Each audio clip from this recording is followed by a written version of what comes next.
큰 힘에는 큰 책임이 따릅니다.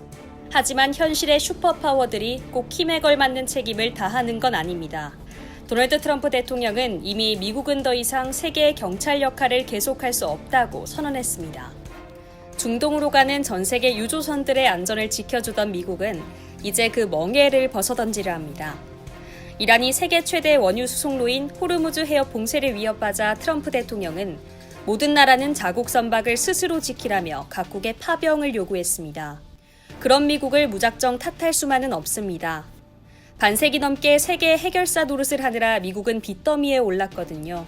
지금까진 자국의 에너지 수급을 위해 중동 평화를 책임졌지만 이젠 그럴 필요가 없어졌습니다. 셰일 혁명 덕분에 미국은 이제 세계 최대 석유 생산국이 됐고 곧 석유 순수출국으로 돌아서게 됐습니다. 상전벽해가 따로 없습니다.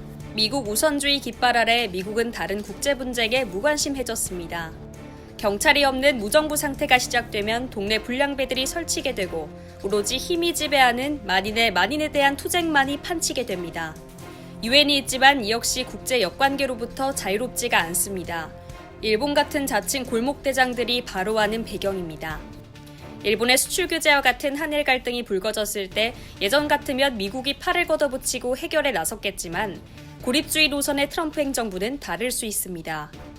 미 국무부는 한일 관계 강화를 위해 할 수 있는 모든 걸 하겠다고 했지만 외교적 수사인지 진심인지 알 수가 없습니다. 미국은 중재를 위해 한미일 3자 고위급 협의를 원하는데 일본이 응하지 않는다고 하지만 그동안의 미일 관계에 비춰볼 때 미국의 의지가 정말 강하다면 일본이 과연 거부할 수가 있을까요? 중국의 인도태평양 진출을 견제하는 한미일 삼각공조가 와해될 때 가장 큰 피해를 보는 건 미국입니다. 그럼에도 만약 한일 갈등을 강 건너 불 보듯 한다면 그건 분명 미국이 실수하는 것인데요.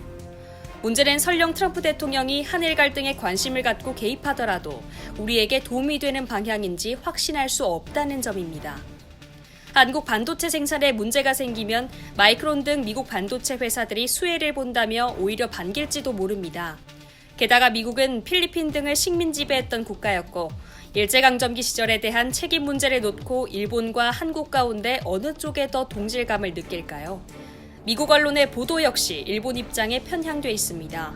미국 지상파 ABC와 미 관영 언론 미국의 소리는 한국이 국가 간 약속을 깼기 때문에 수출 문제도 신뢰할 수 없다는 아베 신조 일본 총리의 논리를 집중적으로 보도했습니다.